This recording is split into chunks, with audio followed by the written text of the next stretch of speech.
I call the member for Capalaba.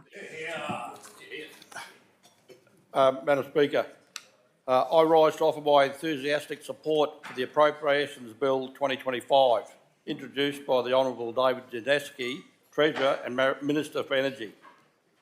This is the first budget handed down by the Crisafulli Government since we were elected 8 months ago, and is a key step in repairing our state's finances. I want to acknowledge the hard work of the Treasurer in compiling this bill after inheriting a mess of overspending, deficits and unfunded promises from those opposite. The spending is laid out in this budget is sensible, measured and necessary to keep pace with Queensland's growing population.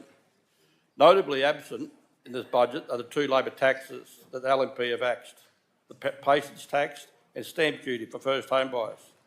This is because we understand that you can't keep slugging Queenslanders with new taxes to fund out-of-control spending. We are investing in the future in our state's essential services and laying the groundwork to turn the tide on youth crime crisis, health crisis and the housing crisis. In my short time as a member for Capalaba, I'm proud to say that all of my election commitments have been funded in this first budget, as have all Crisafulli Government's commitments. A massively important project that has long been a source of frustration for locals is the restoration of the Leisure Harrison dam gates. The effects from the lack of gates on this dam became abundantly clear during ex-tropical cyclone Alfred early this year, when the Capalaba Warriors Rugby League Club, the Bulldogs Football Club and the Capalaba Greyhound facility experienced higher floodwaters in the 2011 floods when the gate was still on the dam.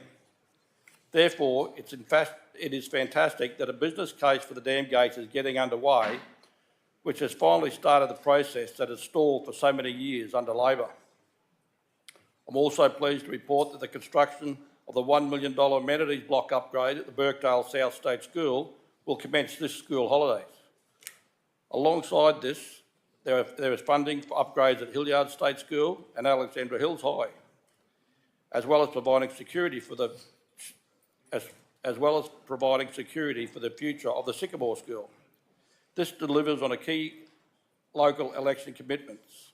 The facility upgrades at Birkdale South State School will ensure that every student is more comfortable at the school and able to focus on doing their very best in the classrooms and beyond. Madam Speaker, there are a whole host of other funding allocations across various local community groups, sporting organisations, small businesses and training organisations.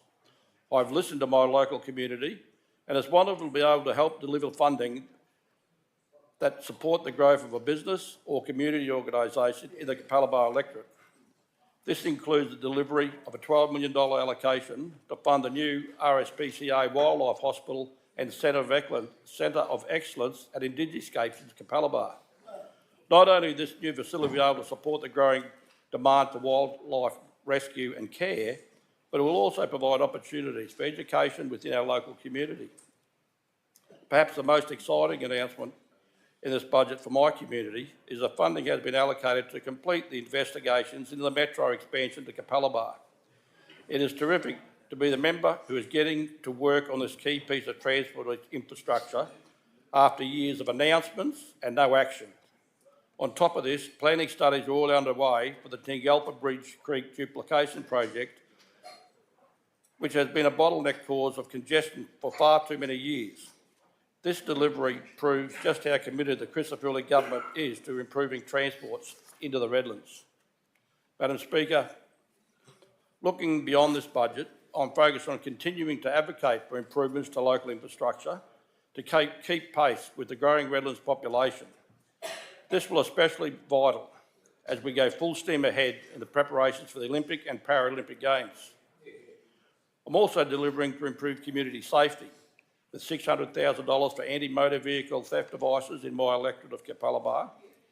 This funding will go a long way to improving the capabilities of our local cops and clamping down on motor vehicle theft. Statewide, the Crisafulli Government is giving Queenslanders a fresh start in even more ways, with early intervention programs to divert at-risk youths before they become hardened criminals.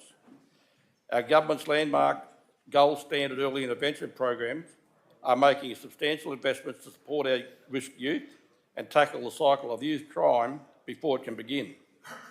This involves a $115 million investment, including a $50 million Kickstart grant program, which have already completed the first round of applications. This funding provides financial support to the community organisations which can deliver a program that focuses on reducing crime, identifying and addressing the range of risks and needs for young people, and supporting a young person's re-engagement with education, employment or training. This forms part of a broader, holistic $5.2 billion package to boost police resources, create better opportunities for rehabilitation of offenders, and to make Queensland communities safer. Madam Speaker, there's also plenty of bluster and talk recently from the opposition regarding short-term sugar hits, which were handed out last year in a desperate attempt to cling on to power. They wanted Queenslanders to forget who dragged them through a decade of chaos and crisis with skyrocketing power prices, cost of living. They thought it could be all solved with one-off payments without addressing any of the issues head-on. The LNP supported the payments to help keep Queensland's head above water, but there was never any funding allocated by the previous government to continue these temporary measures.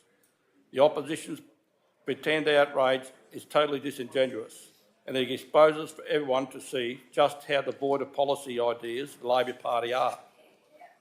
The 2025-26 budget delivers cost of living relief that is responsible, recurrent, targeted and timely.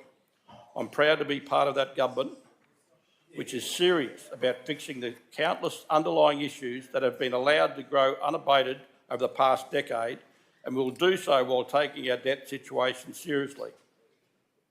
Madam Speaker, there are a lot of reasons to be excited about this budget, and it strikes the right balance of necessary investments while keeping spending at a mature and sensible level. Significant investment is being made across Queensland to address Labor's crisis areas such as health, housing and crime. Locally, there have been several positive developments in the community, including the funding for key infrastructure upgrades, improved transport connections and enhancements to local educational facilities. I know how important these projects are to my constituents, and it's a great privilege to get to work on them as part of the Crisafulli Government. I'll always go further to fight for my community and continue to advocate for greater investments in the Capalaba electorate, and I don't plan on stopping that mission anytime soon. Madam Speaker, the remainder of my speech has been reviewed and approved for incorporation. As such, I ask the remainder of my speech be incorporated in the record of proceedings. Thank you.